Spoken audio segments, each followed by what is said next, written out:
Assalamualaikum warahmatullahi wabarakatuh. Hai teman-teman semua, perkenalkan, nama saya Sarmila dari Fakultas Ekonomi Jurusan Akuntansi Universitas Maritim Raja Ali Haji. Selamat datang di video saya.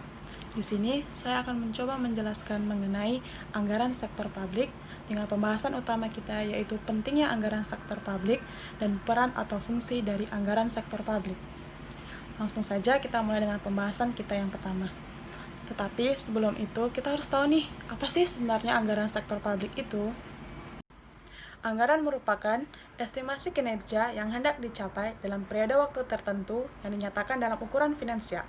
Sedangkan anggaran sektor publik merupakan rencana kegiatan dalam bentuk perolehan pendapatan dan belanja yang diukur dalam satuan moneter. Secara singkat dapat dinyatakan bahwa anggaran publik merupakan yang pertama, berapa biaya atas rencana-rencana yang dibuat dalam artian pengeluaran atau belanja. Yang kedua, berapa dan bagaimana cara memperoleh uang untuk mendanai rencana tersebut dalam artian pendapatan. Kita sudah tahu apa itu arti anggaran sektor publik. Nah, sekarang kita juga harus tahu apa perbedaan anggaran sektor publik dengan anggaran sektor swasta. Anggaran sektor swasta bahwasannya anggaran merupakan bagian dari perusahaan yang tertutup oleh publik. Sedangkan anggaran sektor publik, anggaran haruslah diinformasikan kepada publik untuk dapat didiskusikan, dikritik, dan diberi masukan. Baiklah teman-teman, langsung saja kita mulai pembahasan utama kita, yaitu mengenai pentingnya anggaran sektor publik. Anggaran sektor publik penting karena ada 3 alasan.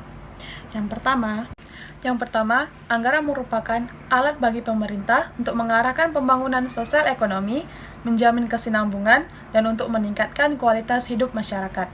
Yang kedua, anggaran diperlukan karena adanya keinginan dan kebutuhan masyarakat yang tidak terbatas, sedangkan sumber daya yang ada sangatlah terbatas. Yang ketiga, anggaran diperlukan untuk meyakinkan bahwasannya pemerintah telah bertanggung jawab atas hidup masyarakat. Itulah pentingnya anggaran sektor publik. Dari poin A sampai dengan C, bisa kita lihat bahwa anggaran sektor publik sangat menyangkut tentang masyarakat. Mengapa demikian? Seperti yang saya telah jelaskan di awal, bahwasannya anggaran sektor publik haruslah bersifat transparan dan dapat diinformasikan kepada publik. Semua program yang dibuat oleh pemerintah ataupun perencanaan yang dibuat oleh pemerintah haruslah diketahui oleh publik. Karena bahwasannya anggaran bukan hanya berasal dari pemerintah, juga berasal dari masyarakat atau publik. Sehingga semua keputusan yang dibuat oleh pemerintah haruslah dapat meningkatkan kesejahteraan masyarakat. Baik, saya akan mulai pembahasan saya yang kedua, yaitu mengenai peran atau fungsi anggaran sektor publik. Anggaran sektor publik memiliki beberapa fungsi. Yang pertama, sebagai alat perencanaan. Yang kedua, sebagai alat pengendalian. Yang ketiga, sebagai alat kebijakan fiskal. Yang keempat, sebagai alat politik. Yang kelima, sebagai alat koordinasi dan komunikasi. Yang keenam, sebagai alat penilaian kerja. Yang ketujuh, sebagai alat motivasi. Dan yang kedelapan adalah sebagai alat untuk menciptakan ruang publik.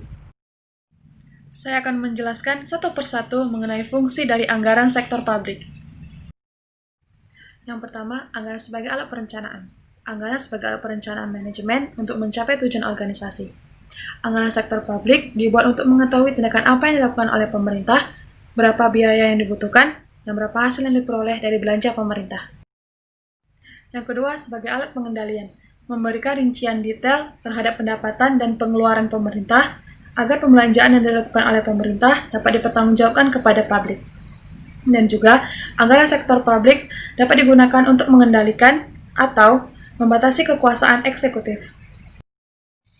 Yang ketiga, sebagai alat kebijakan fiskal, digunakan pemerintah untuk dapat menstabilkan ekonomi dan untuk dapat meningkatkan pertumbuhan ekonomi. Yang keempat, anggaran sebagai alat politik, digunakan untuk memutuskan prioritas-prioritas dan kebutuhan keuangan terhadap prioritas tersebut.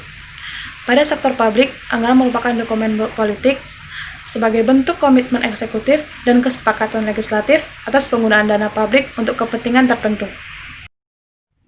Yang kelima, anggaran sebagai alat koordinasi dan komunikasi.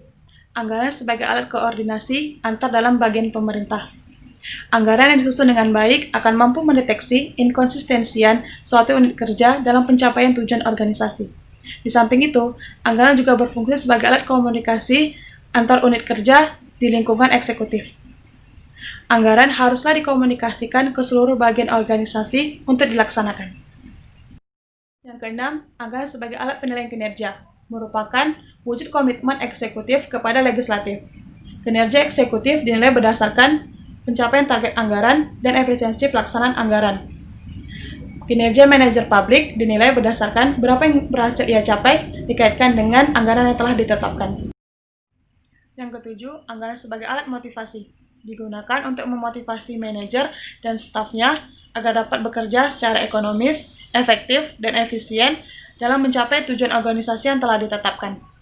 Oleh karena itu, target anggaran hendaknya jangan terlalu tinggi dan juga jangan terlalu rendah. Dan yang terakhir, anggaran sebagai alat untuk menciptakan ruang publik. Anggaran publik tidak boleh diabaikan oleh kabinet, birokrat, DPR maupun DPRD, masyarakat, LSM, perguruan tinggi, dan organisasi kemasyarakatan lainnya harus ikut serta dalam penganggaran publik. Kenapa demikian? Karena jika mereka tidak mempunyai alat untuk menyampaikan suara, maka mereka akan melakukan tindakan lain. Tindakannya seperti tindakan massa, boikot, vandalisme, dan sebagainya. Baiklah teman-teman semua, saya sudah selesai menjelaskan mengenai materi pentingnya anggaran sektor publik dan peran atau fungsi dari anggaran sektor publik itu sendiri. Untuk itu, sekarang saya akan mulai menganalisis beberapa jurnal untuk saya kaitkan dengan peran atau fungsi dari anggaran sektor publik. Kalau begitu, saya mulai dengan jurnal yang pertama. Baiklah, untuk jurnal yang pertama, saya mengambil judul Potensi Kecurangan dalam Pengelolaan Keuangan Desa, Studi Kasus Desa Kosongo, Kecamatan Tuntang, Jawa Tengah. Mengapa saya mengambil kasus ini? Karena setelah saya analisa, dalam kasus ini terdapat kecurangan yang dilakukan oleh aparat desa yang kesalahan itu terus dilakukannya dan dianggapnya wajar. Hal ini tidak mencerminkan salah satu fungsi anggaran, yaitu sebagai alat pengendalian. Seharusnya pengendalian internal yang baik dapat mencegah terjadinya kecurangan, pemborosan, bahkan korupsi.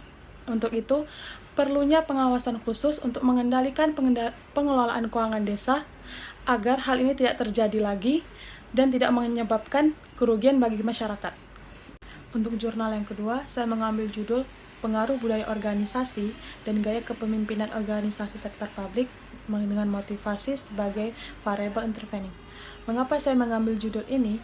Karena salah satu fungsi anggaran sektor publik yaitu sebagai alat motivasi, dan dalam judul ini dan dalam kasus ini pula, saya melihat bahwa motivasi sangat berpengaruh positif terhadap kinerja para pegawai. Oleh karena itu, pemberian motivasi dalam bentuk bonus ataupun insentif sangat berpengaruh terhadap kinerja para pegawai. Sehingga perlunya apresiasi pimpinan terhadap karyawan atau stafnya dalam hal pemberian motivasi baik keuangan maupun psikologi, sehingga dalam saat penyusunan anggaran nanti dapat dilakukan dengan baik dan dapat dilakukan dengan maksimal sehingga target yang diinginkan dapat tercapai. Oke teman-teman, sekian materi dari saya. Untuk yang menyaksikan video saya, terima kasih telah menyaksikan video saya. Dan untuk kalian semua, tetap jaga kesehatan, tetaplah di rumah, jaga dan lindungi diri serta kedua orang tua, mengkonsumsi makanan yang sehat dan bergizi, dan biar kekinian, jangan lupa di like, comment, and subscribe. Sampai jumpa. Assalamualaikum warahmatullahi wabarakatuh.